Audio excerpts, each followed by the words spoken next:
Alrighty guys, good morning and happy Tuesday. So I just wanted to go ahead and review yesterday's lesson and class that we had.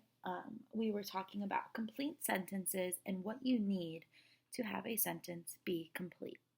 So in order for a sentence to be complete, you need two things. First, you need a subject. So your subject is going to be who your sentence is about. And then the second thing you need is a verb. So what your sentence or what your subject is doing. Okay? So one of the examples we had yesterday was Mario walked around Food Lion for 10 minutes. So our subject is who our sentence is about. So again, our sentence was Mario walked around Food Lion for 10 minutes. So in that sentence, our subject would be Mario, because that's who our sentence is all about. So now we need our verb. So what action or what did Mario do? So Mario walked around Food Lion for 10 minutes. Okay, so in that sentence, your verb would be walked, because a verb is an action word. So you might say walked, ran, swam, jogged, played. So there are lots of words that you can put in those sentences. Okay, so I'm going to show you, I have 3 sentences that I want you to look at, and I want you to take a second. So when I put them up on the screen, I want you to pause me. I want you to take a second and I want you to determine what the subject and the verb are for these sentences. Okay? So this is a review from yesterday.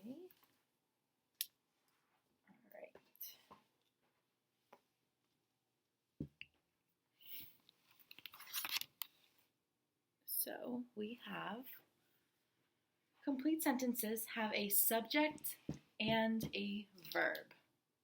Okay, so complete sentences have a subject and a verb. So your subject is who and your verb is what action. Okay, so our first sentence says, Miss Metten went to the grocery store. Okay, so Miss Metten went to the grocery store. So I'll do this one with you. That way we have a good idea of what we're working with here. Okay, so our subject. So in our sentence, Miss Metten went to the grocery store. We're looking for who our sentence is about. So in this one, it is about Miss Metten. So I'm just going to underline that. Miss Metten went to the grocery store. So we know our sentence is about what Miss Metten did. So you can think, okay, I have my subject. So Miss Metten, what did Miss Metten do? So Miss Metten went to the grocery store. So I know a lot of you yesterday were saying the whole thing like went to the grocery store, but you actually just only need to underline the verb or choose the verb. So Miss Metten went to the grocery store. Okay, so go ahead and pause me and you can look at the next 2. So the next one says, Miss Metten and Minnie played at the dog park. And then the third one is about my mom, like you guys like to call her. Miss Mom flew in an airplane back to Florida. Okay, so go ahead and pause me and work those out. All right, so let's go ahead and let's check our work. So for number 2, we have Miss Metten and Minnie played at the dog park. So who is this sentence about? It can be about more than one person. So in this case, it is about more than one who, right? Because Minnie's not a person, even though I tend to treat her like she is, right? So our subject in this sentence is Miss Metten and Minnie. Okay? So Miss Metten and Minnie, what did they do? They played at the dog park. Okay, so played is our verb. All right. And then for number 3, Miss Mom flew in an airplane back to Florida. So we need to look at this one and say, who is the sentence about? So again, this sentence is now about Miss Mom, like you guys call her, Miss Mom. And what did she do? she flew in an airplane, not with some wings that she grew or anything like that. She flew in an airplane. Okay? So I hope you guys are catching on to that, got that correct. We will build off that a little bit more next week and making sure that we are writing complete sentences. And don't forget that any sentence that doesn't have a subject or a verb, so if it's missing either of the two, that is called a sentence fragment. And we don't want sentence fragments because that means that we're not having whole sentences and whole thoughts in our writing. And I know you guys are awesome writers since we've done lots of journals every day and practicing writing. So I am not worried about that. So another thing I want us to go ahead and start working on is adding and subtracting mixed numbers. Okay, so I am going to get my board set up. You can go ahead and make sure you are ready with a new piece of paper so that we can do this quick practice here. Okay. Perfect.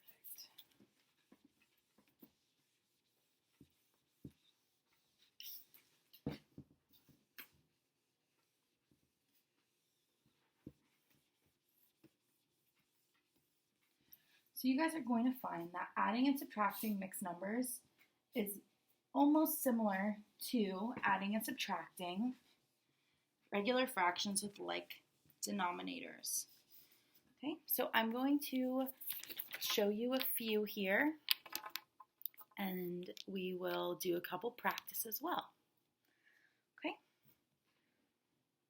all right, so the first one I will write is, let me erase this better, perfect.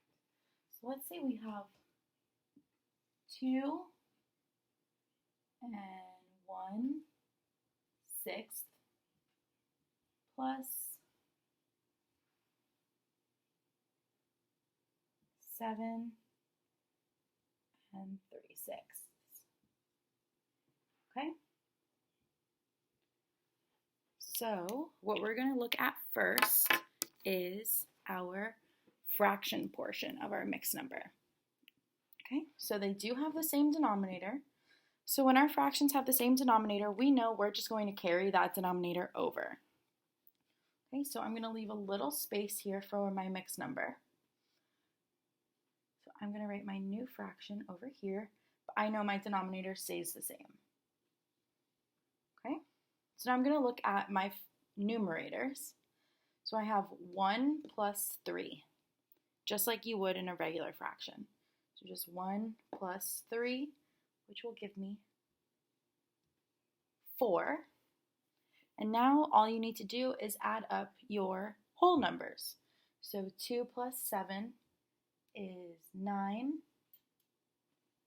So for that one, you would get 9 and 4/6. Okay, so it's pretty simple. So again, you start with the fractions, and then you do the whole number. Okay, so let's do another one. Let's do 4 and 8/12 plus 5 and 2/12. Okay, so again, we're going to look at our denominator.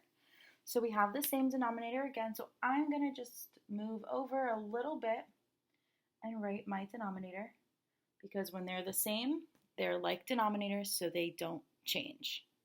Okay, so my denominator, I just carried it over. Now I'm going to look at my numerator again. So 8 plus 2. So 8 plus 2 will give me 10. Okay, and then 4 plus 5. So 4 plus 5 again is 9. So here we would have 9 and 10/12.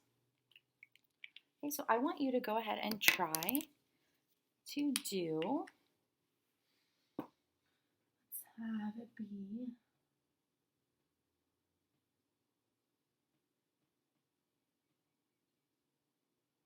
let's do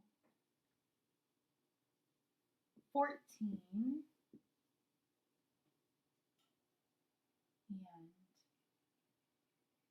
2/9 plus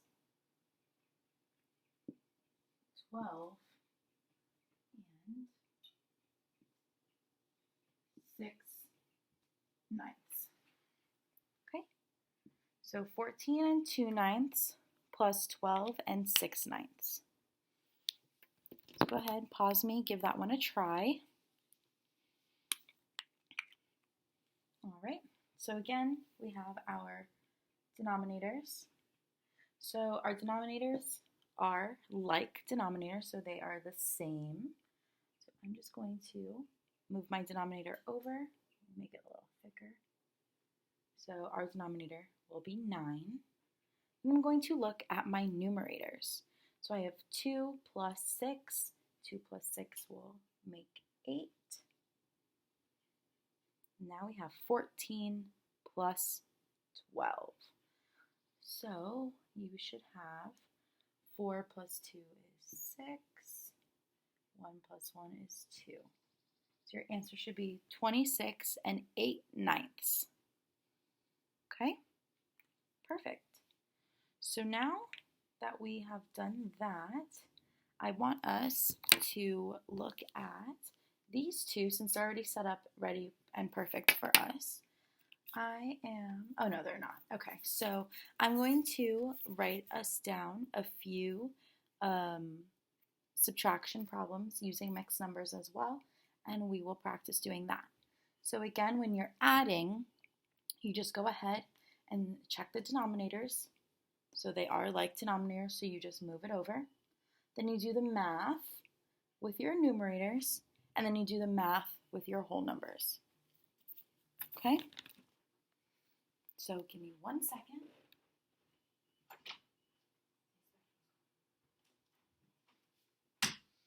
All right. So let's go ahead, get these erased.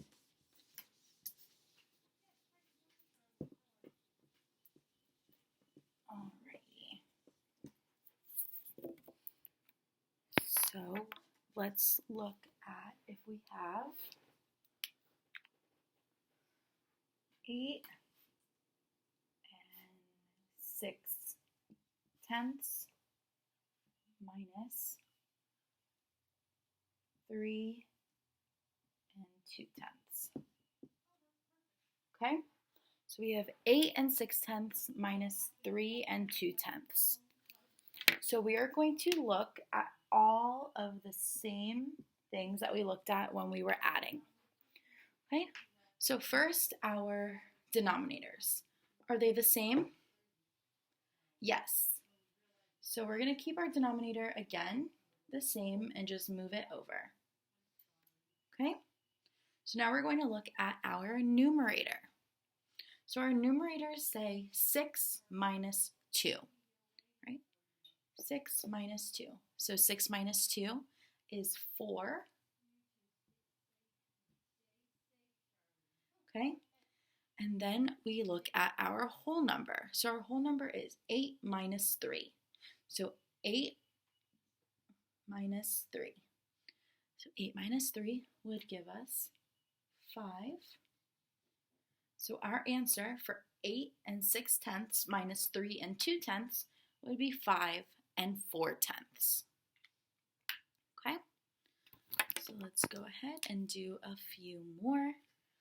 So here, let's do 10 and 2/5 minus 7 and 1/5. Okay, so 10 and 2/5 minus 7 and 1/5. So that is going to be another one where we look at our denominators. So our denominators, they are the same, so I'm just going to move that over. You might still even want to use our trick that we were using with the arrows because they're the same. Okay, then 2 minus 1 is 1. And then we have 10 minus 7, which is 3. So your answer would be 3 1/5. Okay, so I'm going to give you one to try. This is going to be kind of what we're working on tomorrow in math class. So I just wanted to introduce it to you so that you could be familiar with it before tomorrow. So let's do 9 4/11 minus, let's do 3 3/11. Okay, so you should have 9 4/11 minus 3 3/11. So go ahead and pause me, take a second, and work this one out. Okay, so let's go ahead and check it now. So again, we're looking at our denominators first. Our denominators are the same, so I'm going to move it over. Okay. Now we have to look at our numerator. So our numerators are 4 minus 3. 4 minus 3 is 1. And now we have 9 minus 3 in our whole numbers. So 9 minus 3, which would give me 6. So your answer would be 6 1/11 for those, or for that equation. Okay? So I'm sure you guys are picking that up pretty quickly. But again, we will review and go over that more tomorrow. Okay? Alrighty, guys. Well, that is going to be it for today. I will be on Zoom from 10 to 2 to meet with you individually so that we can go over our information and our lessons from yesterday. Don't forget, you are going to have an assignment on Google Classroom. This one is going to be about another animal, just like last week that you were reading about the North Carolina red squirrel or flying squirrel, I believe. So this week you will be reading about a new animal that is special to North Carolina and filling in another graphic organizer. So just make sure you're reading closely and carefully and getting all the details that you need to fill it in. Okay? Alrighty, guys. Well, I love you, and I will see you between 10 and 2 today. Oh, and then also don't forget that after you complete your graphic organizer, you are also doing reading iStation for 20 minutes and reading at home for 20 minutes. Okay? So we want to make sure we're keeping on reading and going on the computer and getting that extra practice as well. Okay? So again, I'll see you guys from 10 to 2 on Zoom, so whenever it works for you to log on, and then we will go ahead and make sure that you know what you're working on, okay? So I will see you guys today, and I love you, and I will see you soon. Bye.